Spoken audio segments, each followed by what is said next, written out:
So we're back in the new year, and I immediately got violently ill and had to put off this week's game. It has a lot to do with being a teenager and how the prospect of looking good defines every moment of your life. I've had run-ins with diet culture for sure, and I think Consume Me does an excellent job at making you look at food a different way and providing a rich gameplay experience. Consume Me is a life sim RPG from Hexecutable. The game was released onto Steam in September 2025 and retails for $15. You play as Jenny, a teenager going through life, dealing with boys, frenemies, high school, making money, and looking good. All these things require a ton of oversight, and having a to-do list would be super helpful, especially when parents are pressuring you over dieting, which has taken such a toll on your self-worth. Consume Me, more importantly, Jenny becomes obsessed with her image, and her self-reflection is the harshest of critics. Jenny's reflection has a lot to say, nothing good of course, but it is nonetheless damaging. How Jenny looks, her relationship status, and even her friendships. These talks usually lead to a strict to-do list that has an overarching goal like keeping your relationship alive. Each chapter gives Jenny a new list of challenges to complete, all the while continuing her strict diet. Consume Me is in fact quite stressful, and if it were not for the modern dark humor that carries the game, Jenny is a goofy little shit, cruising through life in her own way, confronting stressful moments and in such incredibly funny ways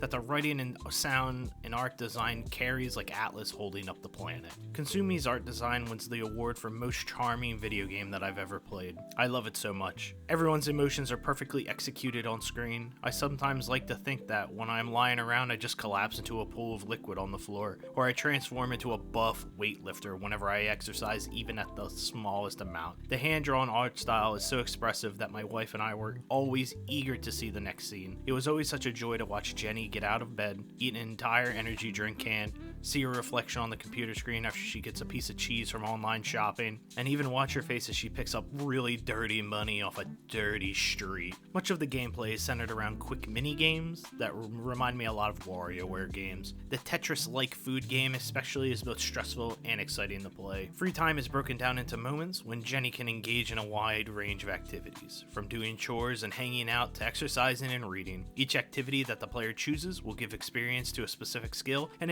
impact at least one of Jenny's stats, either it be mood, energy, and guts. Consume Me introduces so many activities with so little time that it always feels like a zero-sum game that ultimately amounts to Jenny being forever tired. Overeating and dedicating time to exercising will give Jenny less time to study for school, which also means that she is neglecting her chores and her boyfriend. As the game progresses, the challenges become far greater and less manageable, to the point where I tried to do everything in my power to have her pass a single test so that she could have some payoff to all of her hard work, which included 2 clothing swaps, 3 workouts, 2 energy drinks, prayer, and 3 coffees. The ending stumbles a little as it turns into a montage of Jenny's life after everything, showing photos of the team and how everyone evolved, but it took what made the game fun and set it aside for a moment, which I didn't enjoy. I think that Consume Me is a phenomenal game. I rolled credits and was satisfied with what I played. The narrative was great. I think more games should delve into these topics more. Making a game about food, diet culture is questionable from the outside, but when you get past it, Consume Me is a very fun game that made me laugh on more than a few occasions. Though the finale stumbles a little, Consume Me would have, for sure, been on my top 10 in 2025 if I had played it then.